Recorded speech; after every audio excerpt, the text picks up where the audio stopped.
What's up, everybody? It's Stephen A. Williams, president and founder of the creditrepairshop.com.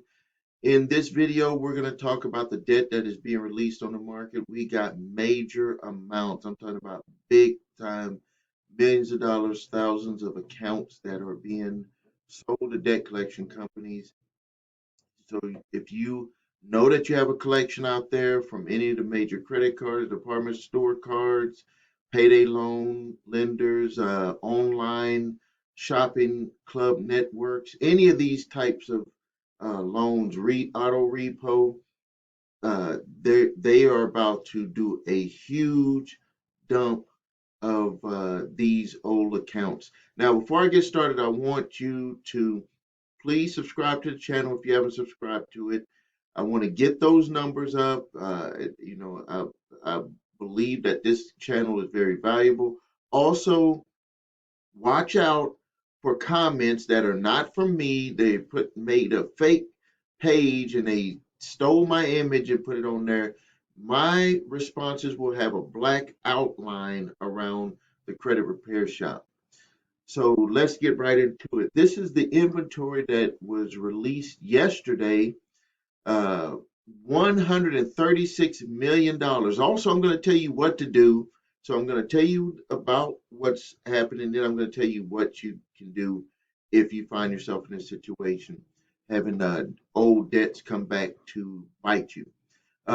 We got and this is not me. Some people think that I'm a debt collector. It is not me. This is what they sent to me. I'm on a list. It's a mixed credit card debt, uh, and it's $136 million, 5,700 accounts. The average balance is $23,900. That's a very high balance. These must be either auto loan or even some type of higher type credit cards. I mean, this is a huge amount. Average charge-off date though is 2008, so a lot of this debt is past statute of limitations.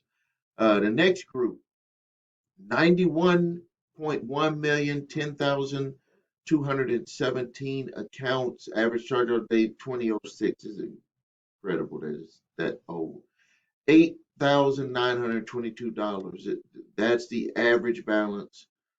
Next one, $96 million, 9,744 accounts.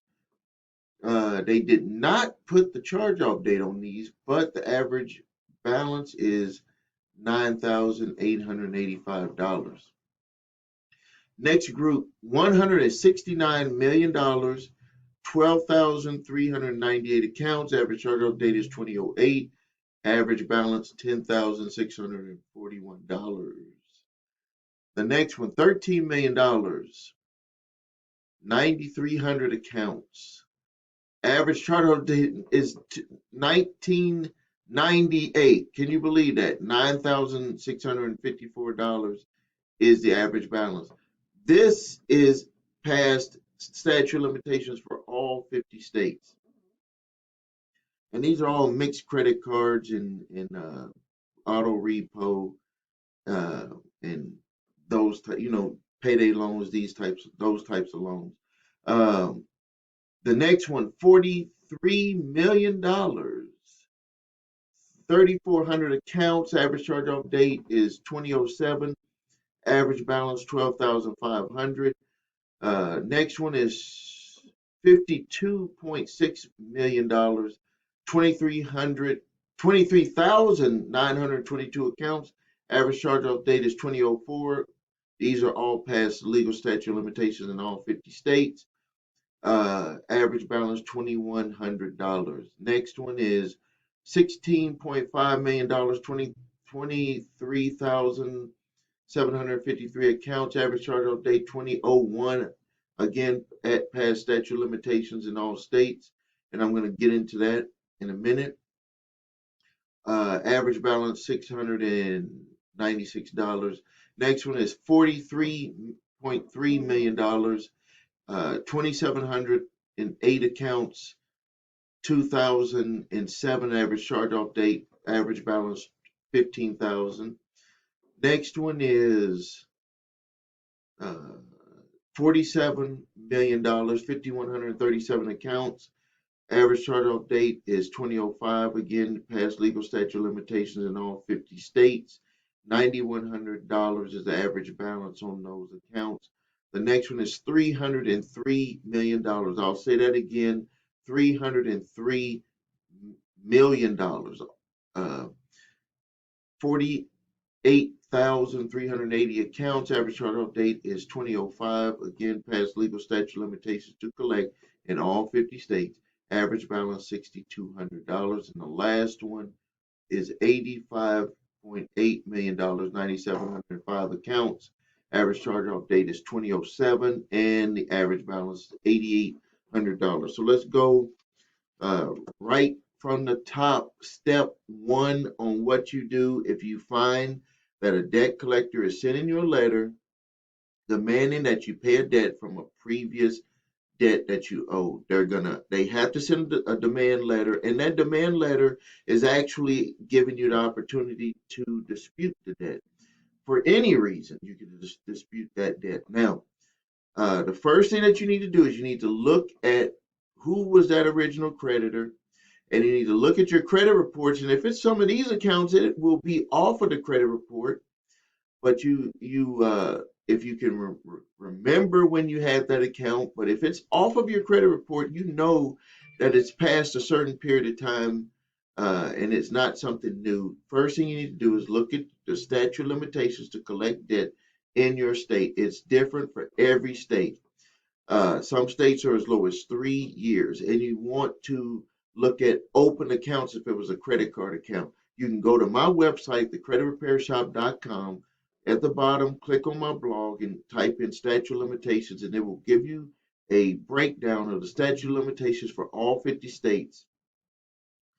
When you find out if it's past the legal statute of limitation, which most of this debt will be for most states, all you have to do is send them a letter notifying them that they're trying to collect the debt that is past the legal statute of limitations to collect in your state. You don't have to get into any back and forth about the amount, or I don't owe this or that. When am I going to pay, or you're going to pay?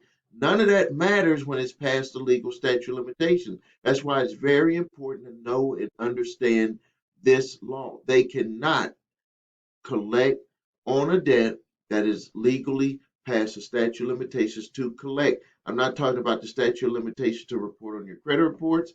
That could be longer than it is for your state. I'm not talking about the legal statute of limitations. If it's a judgment, we're talking about a debt collector who has purchased a debt, or even an original creditor who has not came after you for money that you owe them, and it's past the legal statute of limitations to collect in your state. That's what we're talking about here. So if it's past the legal statute of limitations to collect, all you have to do is send them a letter notifying them. I have that letter for free below here. There's a link below. You can get that letter, and you can just follow my instructions, send it to them, it will all go away. Now, if it's not past the legal statute of limitations to collect, then what I want you to do is to send a letter that I'm going to give you also in that packet, the cease and desist collection activities letter. This letter will make them have to make a determination if they want to come after you for that debt, because they know that there's certain things that they're not going to be able to get to prove that you owe the debt. Basically, what they depend on you doing is not doing anything, so they could just, roll you over, steamroll over you, and make you end up having to pay a debt that you potentially would not have to pay, or you could have gotten a substantial settlement on it because they didn't have all the information that they needed to really prove it in court. So you send that letter, and then if they send a letter back saying, hey, here's some paperwork or whatever, we're going to still come after you, then I want you to send a debt validation letter to make them fully validate the debt, and then it's going to be back and forth with them. From what I see from experience, when this type of debt validation process gets to going back and forth, the debt collectors, they might try to send statements, they'll send everything that they can, but they really start to think about not proceeding with collecting from you. They might do phone and all that stuff, but they may not choose to go to court because they don't have all the information and they know it. They know that if you ask the wrong question, the judge could end up saying, "Hey, push this out of court. We're not going to move in your favor." That will happen, and they sometimes the debt collector will just say that they're gonna, if they did take you to court, that they would dismiss it. They just want to see if you were going to show up and if you were going to respond to the court summons and do everything that was necessary. Because most people just don't. This game is very easy for them to collect this money because most people will do nothing. Most people, I know I repeat that, I say stuff over and over again, but I do it because I see it every day where people just don't do nothing. They think that if they don't do nothing, that they're not making a decision. When you don't do nothing, you are making a decision. You're making a decision to do nothing, and you're making their decisions easy and making it easy for them to win. So if you need help with your credit, I'm going to end the video here. If you need help with your credit, please visit us at thecreditrepairshop.com. Watch the video of what makes us different so you can see my 8-point validation process and my two-phase settlement process so you can see if you want to work with my company, because that's the way that we're going to repair credit and help you get out of debt. If you need your credit reports and scores, everything starts there. You're going to need that to look up the statute of limitations. Also, get your credit reports from the website that I have, the number 3scores.com, and check it out. And if you need to check the statute of limitations, you can go to my website, also on my blog, thecreditrepairshop.com.